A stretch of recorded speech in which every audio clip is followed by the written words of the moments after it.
തിരുവനന്തപുരം നഗരത്തിലെ കുടിവെള്ള പ്രതിസന്ധി ഇന്ന് വൈകുന്നേരത്തോടുകൂടി പരിഹരിക്കുമെന്ന് മന്ത്രി വി ശിവൻകുട്ടി. സാങ്കേതികമായ തടസ്സങ്ങൾ മൂലമാണ് ബുദ്ധിമുട്ട് നേരിട്ടതെന്നും സാധ്യമായ സ്ഥലങ്ങളിലെല്ലാം ടാങ്കറുകളിൽ വെള്ളം എത്തിക്കുന്നുണ്ടെന്ന് മന്ത്രി റോഷി അഗസ്റ്റിനും അറിയിച്ചു.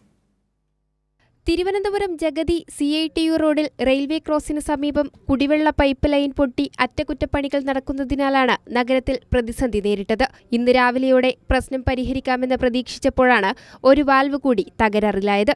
എന്നാൽ ഉടൻ തന്നെ പ്രശ്നം പരിഹരിക്കാനാകുമെന്നാണ് പ്രതീക്ഷയെന്ന് മന്ത്രി വി ശിവൻകുട്ടി പറഞ്ഞു. യോഗത്തിൽ തീരുമാനിച്ച പോലെ പമ്പിംഗ് ആരംഭിച്ചു. ഇന്ന് രാവിലെ തന്നെ വെള്ളം എത്തിക്കുന്നതിന് വേണ്ടി അപ്പോഴാണ് ഒരു വാൽവിൻ്റെ തകരാറായത്. അത് ഇപ്പോൾ അതിൻ്റെ പണിയാണ് നടന്നുകൊണ്ടിരിക്കുന്നത്. ഉച്ചയോടുകൂടി പമ്പിംഗ് ആരംഭിക്കാൻ വേണ്ടി കഴിയും. 6 മണിയോടുകൂടി വെള്ളം പൂർണ്ണമായി എല്ലാ വീടുകളിലും എത്തിക്കുന്നതിന് വേണ്ടി കഴിയുമെന്നാണ് പ്രതീക്ഷിക്കുന്നത്.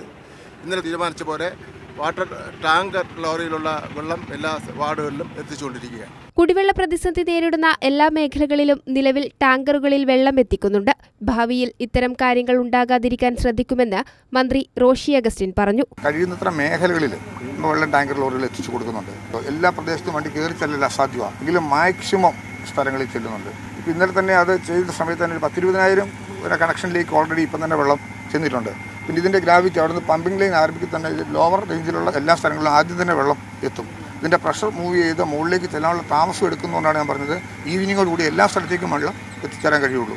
ഇന്ന് ഈവനിങ്ങോടുകൂടി എല്ലായിടത്തും വെള്ളം എത്താനുള്ള എല്ലാ കാര്യങ്ങളും ചെയ്യും. നഗരസഭയുടെ 17 ടാങ്കറുകളും വാട്ടർ അതോറിറ്റിയുടെ 12 ടാങ്കറുകളും നിലവിൽ സർവീസ് നടത്തുന്നുണ്ട്. കൂടുതൽ സ്വകാര്യ ടാങ്കറുകളും ലഭ്യമാക്കാനുള്ള ശ്രമം നടക്കുകയാണ്. എല്ലാവരുടെയും സഹകരണത്തോടെ എത്രയും പെട്ടെന്ന് പ്രശ്നം പരിഹരിക്കാനുള്ള ശ്രമവും പുരോഗമിക്കുകയാണ്. കൈരളി ന്യൂസ്, തിരുവനന്തപുരം.